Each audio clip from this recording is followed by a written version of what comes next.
I'm not naughty. I'm autistic. And I just get too much information.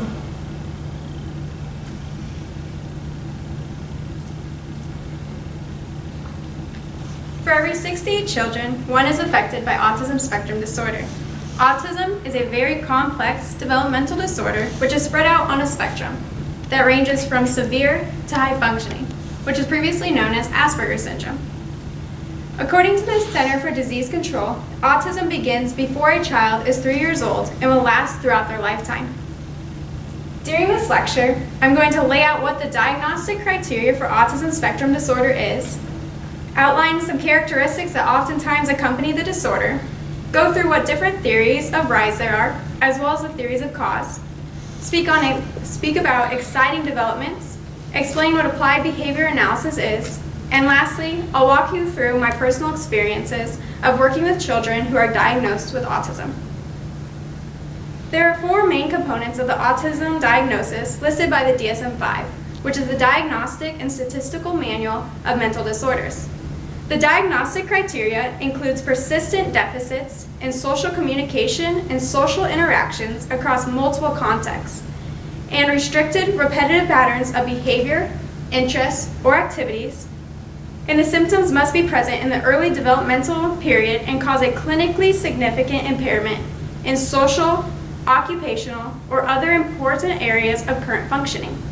Lastly, these disturbances cannot be better explained by intellectual disability or global developmental delay. There are usually some typical characteristics of autism that we think about whenever we hear the diagnosis. The video at the beginning of the lecture showcased an individual with hyper-responsiveness. Oftentimes, people with autism will either be hyper-responsive or hypo-responsive. If a person is hyper-responsive, it means that they are more sensitive to stimuli than a typically developed person. This can be very overwhelming for an individual. A person can be hypersensitive to noise, movement, lights, touch, smell, and more. Oftentimes, this will cause a negative response from the individual, such as screaming, hitting, covering their ears, etc. Hypo-responsiveness is the opposite. Individuals with this will not register most incoming stimuli and therefore not respond. People who have this under-reactiveness will usually have a high pain tolerance, be sensory-seeking, crave sensations, and may act aggressively or engage in self-harm.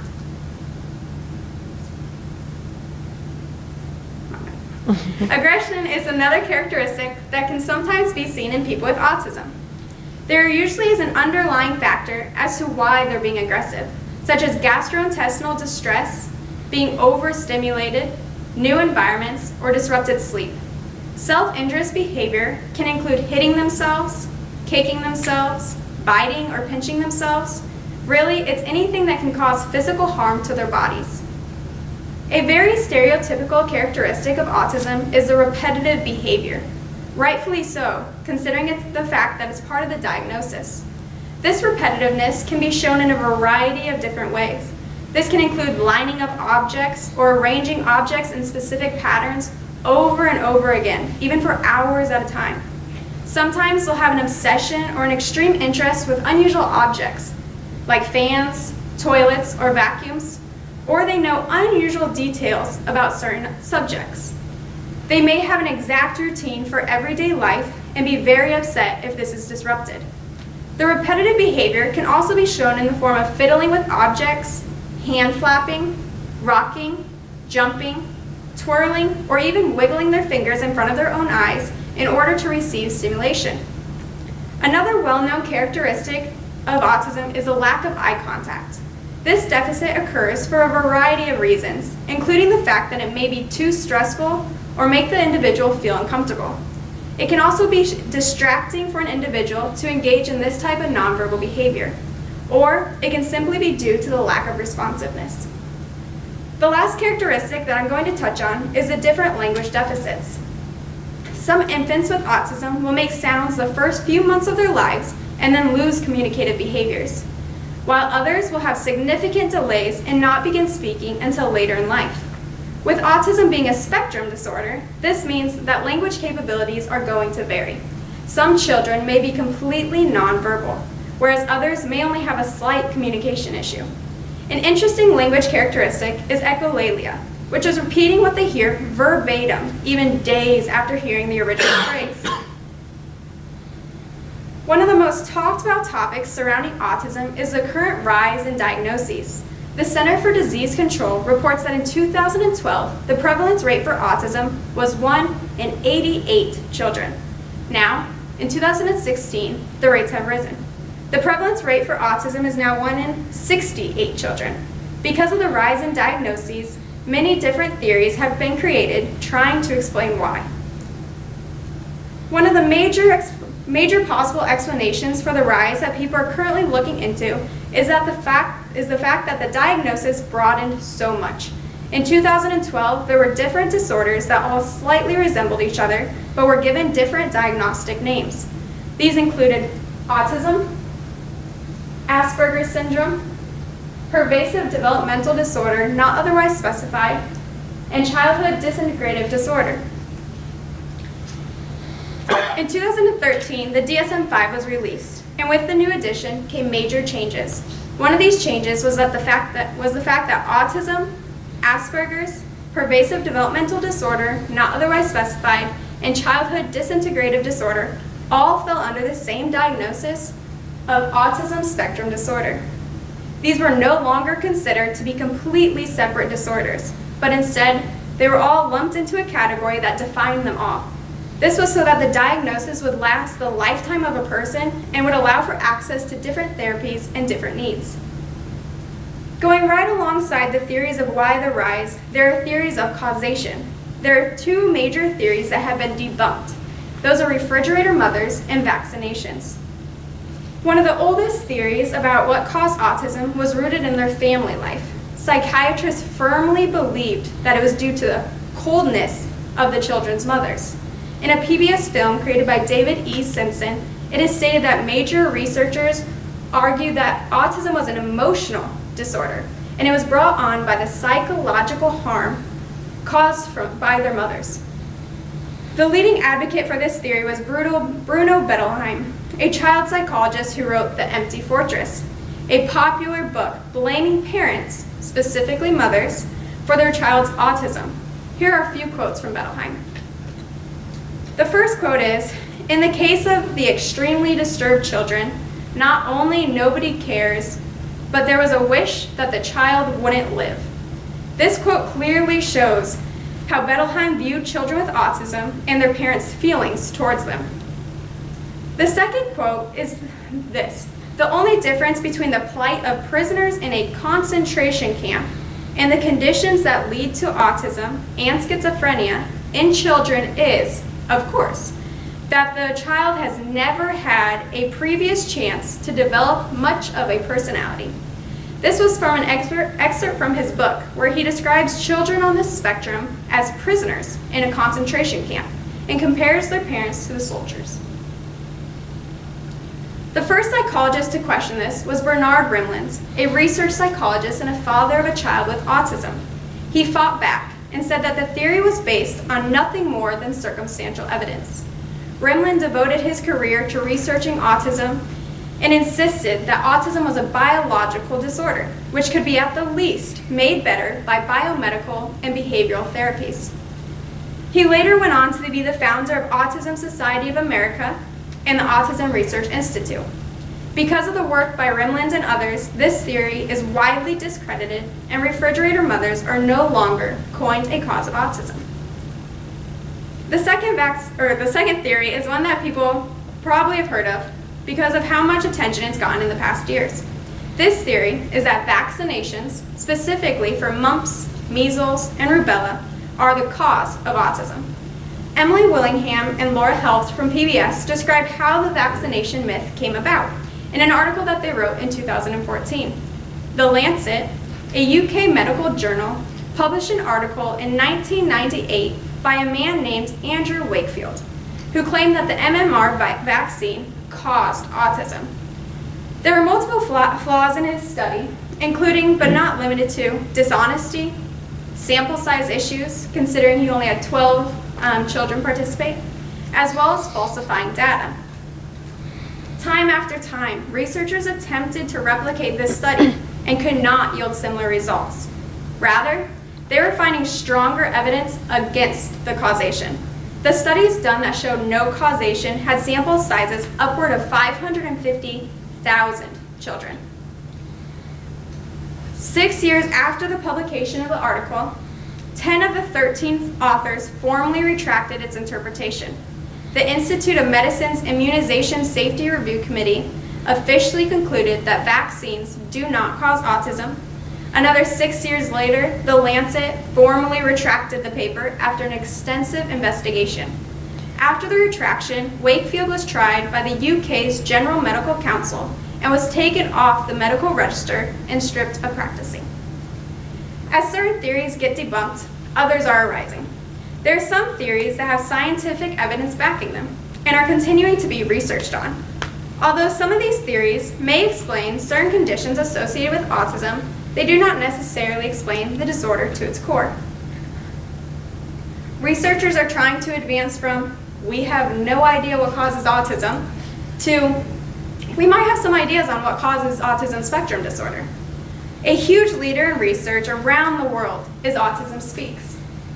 Autism Speaks was founded in 2005 by grandparents of a child with autism, Bob and Suzanne Wright. They started out with a $25 million donation and have continued to grow and become the world's leading autism science and advocacy organization. In 2014, they partnered with Google and Toronto's Sick Kids Hospital and launched a huge project called Missing. Note, their title has some vowels missing. This was purposely done to represent the missing answers they promised to deliver with the research. So far, Missing has received the DNA of over 10,000 families who are affected by autism. That alone is great, but it gets even better. The entire collection of genomes will be free and accessible to researchers everywhere. This means that the best researchers around the world will be able to tap into this database and study the connections. By doing this, they hope to find out the subtypes of autism and that this will lead to more personalized and more accurate treatments. So far, they have only been able to conduct a pilot study with a small amount of the donated genomes. This is due to funding and to the fact that it takes a long time to catalog all the DNA samples. One of the most surprising pieces of information that was discovered during their pilot study was that a majority of siblings who have autism actually have different autism-linked genes. This alone makes autism a much more complex disorder than originally thought. The study was done with 340 whole genomes from 85 different families, all who had at least 2 children affected by autism. The results were very surprising. 69% had little to no overlap in gene variations that were known to cause autism, to contribute to autism. Less than 31% of siblings shared the same autism-associated genes. This is an important finding because of how it affects the genetic testing. In most cases, genetic testing looks for a suspected risk gene. They're now realizing that a full assessment of each individual's genome is necessary in order to best determine how to use the information in personalized treatment. The leading researcher, Dr. Schreier, explained that this finding verifies the belief that each child with autism is extremely unique, not just in their behavior or their personality, but even down to their genes.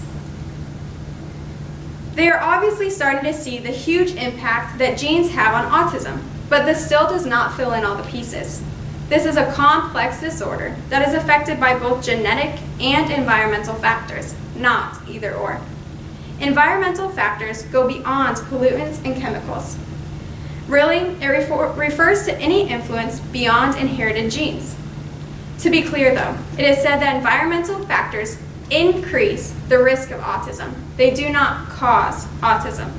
Some of the environmental factors that they are investigating include maternal and paternal age at conception, maternal nutrition, infection during pregnancy, and premature birth. Treatment options can range from diet changes to intensive therapy. Certain treatment options can only work for a certain population of children, and usually are only used to help reduce co-occurring conditions in order to decrease behavioral problems. The only treatment option that is shown to be significantly effective in the majority of children with autism is applied behavior analysis therapy. Applied behavior analysis, also known as ABA, is derived from behavior analysis. Behavior analysis has three main branches, which are behaviorism, experimental analysis of behavior, and applied behavior analysis. Applied behavior analysis is obviously our focus for tonight, but in order to fully understand why it's held in such a high regard, we also need to look at the first two branches. The first branch, behaviorism, is the actual philosophy of the science of behavior. The name B.F. Skinner is extremely important when discussing behaviorism. Skinner was coined the father of behaviorism, and he is the one who formally began the experimental branch of behavior analysis, the second branch that I'm going to touch on. Experimental analysis of behavior is what it sounds like. It was the actual laboratory research. Skinner and his colleagues conducted a variety of laboratory experiments that resulted in finding the basic principles of operant behavior, which continue to provide the empirical foundation for behavior analysis today. A majority, if not all, of Skinner's experiments were conducted on animals, such as rats and pigeons. He taught the animals to do certain tasks within the box in order to receive a reward, which in most cases was food. One of the first researchers to actually apply this to humans was Paul Fuller in 1949. Fuller was a graduate student at Indiana University and used the same applications as Skinner, except on an 18-year-old boy with profound mental retardation. The boy was deemed unteachable and a vegetative idiot, very common and accepted terminology in that day. Fuller wanted to use positive reinforcement in order to change the behavior of the boy. He was able to move his arms, his head, and his shoulders very slightly, but he was not able to move any other part of his body. Fuller wanted to show that the boy could learn to raise his right arm by reinforcing the movement by injecting a sugar milk solution into the boy's mouth whenever the desired movement was done. After multiple sessions, this learned behavior was achieved, going to show that Skinner's findings could also be applied to human behavior. Even though this took place in 1949, the formal beginning of contemporary ABA didn't start until 1968. Donald M. Bayer, Montrose M. Wolfe, and Todd R. Risley are considered to be the founding fathers of ABA. They outlined the 7 defining dimensions for behavior change programs. The 7 dimensions are applied, behavioral, analytic, technological, conceptual, effective, and generality. The first dimension is applied. This means that applied behavior analysis must investigate socially significant behaviors which would improve the day-to-day life experience of participants or people in direct contact with them. Socially significant behaviors include social, language, academic, daily living, self-care, vocational, and recreational. The next dimension is behavioral. There are 3 main important points to take into account according to Bayer, Wolfe, and Risley. First, the behavior must be in need of improvement. Second, the behavior must be measurable. And lastly, it is important to determine whose behavior has actually changed. An example would be that we cannot measure MAD. MAD is not a behavior. Instead, we can measure the behaviors that are done when a student is mad, such as hitting, screaming, scratching, etc. These behaviors would be the ones that would actually be in need of improvement. They can be measured, whether it's by frequency, duration, or intensity, and we can actually determine whether or not the child's behavior has improved. The third dimension is analytic. This means the experimenter must be able to control the occurrence and non-occurrence of the behavior, or at least to the greatest extent possible. This dimension also allows for the experimenter to show the functional relationship between the intervention and the outcome. Another dimension is that ABA must be technological. In other words, the experimenter must describe the study with great detail, therefore allowing anyone else to be able to replicate it. The fifth dimension of ABA is that it's conceptually systematic. The interventions used are derived from the basic principles of behavior, which I described earlier when talking about Skinner. An example of this would be positive reinforcement, which is used consistently in ABA therapy. The sixth dimension is effectiveness. ABA must improve the behavior sufficiently to produce practical results. These improvements must be both clinically and socially significant and result in noticeable changes. The last dimension is generality.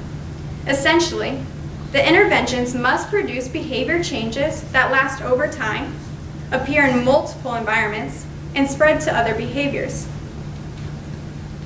Now that we have the technical side of ABA covered, I'm going to go more in depth about what ABA therapy looks like in everyday life. At the top tier, there's a board-certified behavior analyst specializing in autism, who develops, assesses, and monitors the individualized program. Below the board-certified behavior analysts are the behavior therapists. The therapists, who are not required to be board certified, are trained and assessed by the analysts, and they work directly with the child. The therapists implement the programs that the analysts create and take data on the programs. This is a very important key to a successful therapy. The behavior analyst will read through the data to ensure that the program is effective and that we are seeing sufficient results. When a behavior analyst begins to create a program for a child, they often consult with their parents to see which behaviors need to be addressed first and foremost. Each program is extremely individualized and is not a one-size-fits-all type of therapy. For example, I work with 3 different children on the spectrum, and they all have different programs fitted to their needs. After the planning out of the program, it is then implemented by the therapist, typically in a one-on-one session. Sessions are typically 2 to 3 hours long, and the child will ideally participate in 25 to 40 hours of therapy each week. The therapy does not end when the therapist goes home, though, as it is strongly encouraged that the families implement the principles into their daily lives. Some examples of what behaviors may be focused on during an ABA therapy session include, but are not limited to, attending skills, joint attention skills, imitation, communication, and social relations. An example of a program that has to do with attending skills would be having the child sit in an appropriate position, such as crisscross or at a table, for a determined duration doing an unpreferred task. To explain it better, a child who does not enjoy math sheets would be instructed to sit at the table for a total of 5 minutes and work on the sheet in front of him, without getting up, leaving the area, or losing focus on the task at hand. Joint attention skills are being able to simultaneously engage with another individual while focusing on the same thing. For example, if I'm sitting with Dr. T and there's an airplane in the sky, I would look at Dr. T and point up to the airplane. Dr. T would then look up and see the airplane for herself. We then would make eye contact with each other and possibly comment on the airplane that we are both seeing. A joint attention program usually begins with learning how to engage in eye contact, which, like I said earlier, is usually a large deficit for children with autism. After mastering that skill, we could then move on to more complex social interactions, such as following someone's gaze or physical gesture. An imitation program is basically having a child learn how to copy behaviors. For example, you could instruct a child to copy me and clap your hands. The child would then have to respond by clapping his or her hands. This can be mastered and continued on to include more complex behaviors or sequences of behaviors. A communication program can encompass a variety of different skills and behaviors, such as writing, comprehending, reading, making sounds, etc. There are writing programs where you would teach a child how to write their name. There are reading comprehension programs where you'd read a story aloud to the child and ask them follow-up questions. There are reading programs where the child would learn a sight word and eventually read an entire book. And there are verbalization programs that try to encourage letter sounds. The list goes on and on for communication programs. In social relation programs, the target behaviors could be anything like sharing, knowing what is socially appropriate in different contexts, or recognizing facial expressions. Now that we've covered what autism is, the diagnostic criteria, theories of cause, and applied behavior analysis therapy, I'd like to switch gears just a little bit. You might be wondering how I became invested in this topic, or how I was even introduced to ABA therapy in the first place. Therefore, I'd like to walk you through my journey with ABA. 3 years ago, I couldn't have even told you what those 3 simple letters, A, B, and A meant. Now, today, they mean everything to me. That didn't just happen overnight, and it definitely was not expected. My junior year of college, I thought I wanted to be a physical therapist and work with people who had been through brain damage, strokes, etc. I was even interning at a clinic and making my list of requirements needed to get into physical therapy schools. Then, an opportunity arose. I was asked by my chemistry professor, Dr. Heckman, to work with his son, Luke, who's diagnosed with autism. I had no experience going into this opportunity, and therefore I felt a variety of different emotions. I was excited, I was intrigued, but I was also scared. I remember thinking to myself that I was not qualified to be working with this child, and I worried that I might not make a connection with him. After only 3 short months of working with him, I realized my worries were worthless. But more importantly, I realized that this little boy was already starting to change my life. I started to notice an urge to study autism, a passion to go to work, and an excitement to spend time with Luke every week. Even though he is not verbal in your typical sense, such a strong and amazing connection between the two of us has begun to develop, and it's hard to explain. There is never a dull moment when working with Luke. I have a collection of funny and exciting memories from sessions, and I'd like to share a few with you, just so you can see how really rewarding this job is. First of all, it's interesting to see where the session will take us, and I usually find out in the first 10 minutes of being there. What Luke will find reinforcing varies from session to session, as well as the location of where we will work for the day.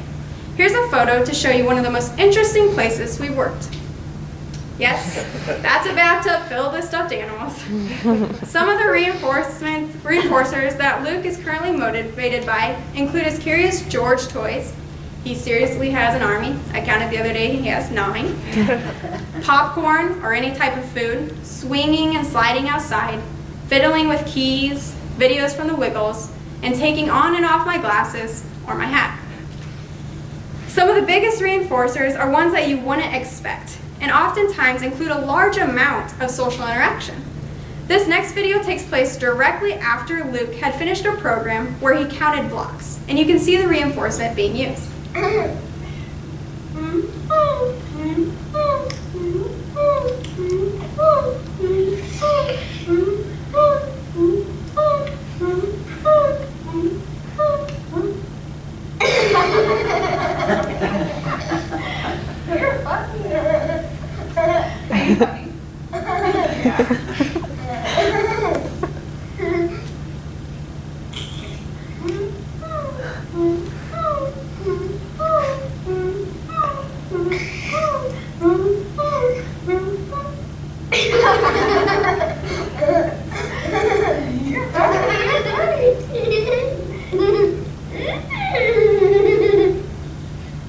You're funny. It's very important to keep in mind that reinforcements should be switched up from time to time, and to always be on the lookout for new ones, because you never know what just might work. One of the most rewarding parts of this job is to see the children excited and proud of themselves for accomplishing something new.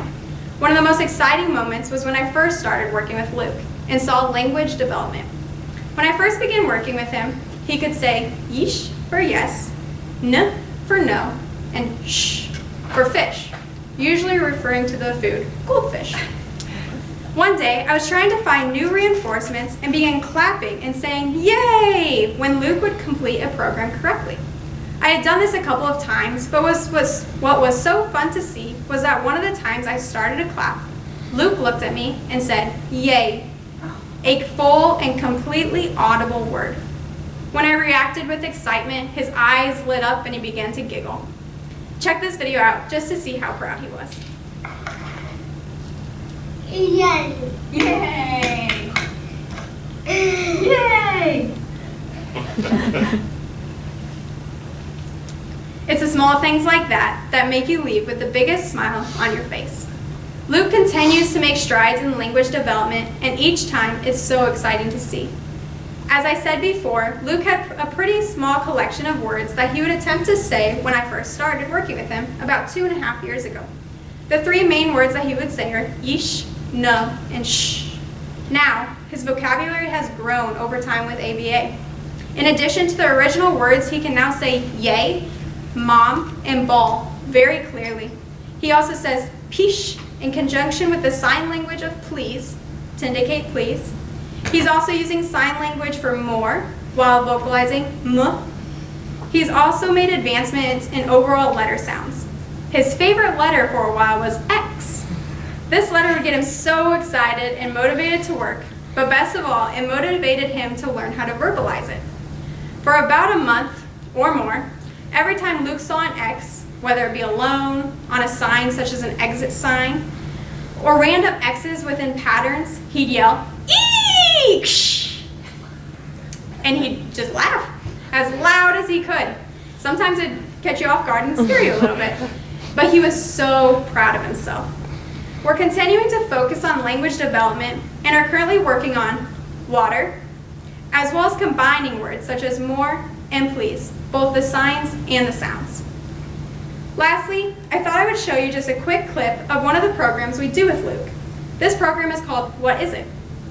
This has been a continuation of his typing and his recognition programs. We present Luke with a card that has a photo on it. We ask Luke, what is this? And he has to verbalize through typing on his iPad what is being shown. Focus, what is this?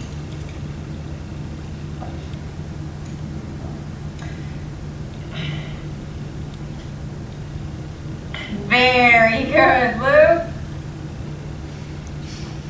As you saw in the video, Luke is capable of typing and can type a variety of different words such as water, Luke, drink, kite, and many more. Alongside typing, he is able to communicate on his iPad through an application called Proloquo.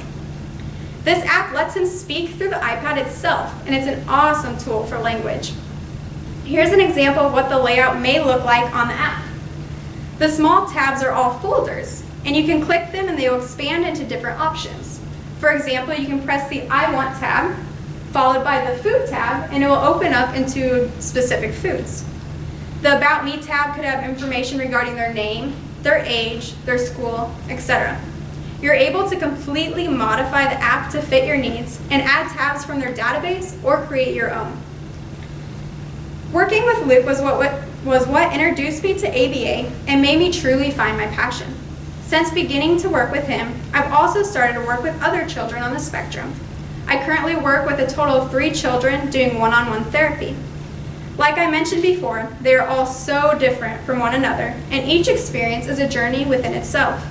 I'm currently working towards my master's in applied behavior analysis with a concentration in autism.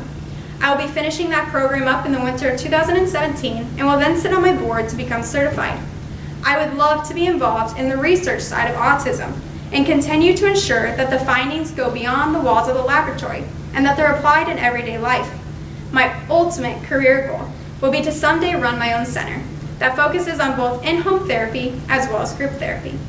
I cannot wait to be able to use my formal education and my experiences to influence the lives of children with autism.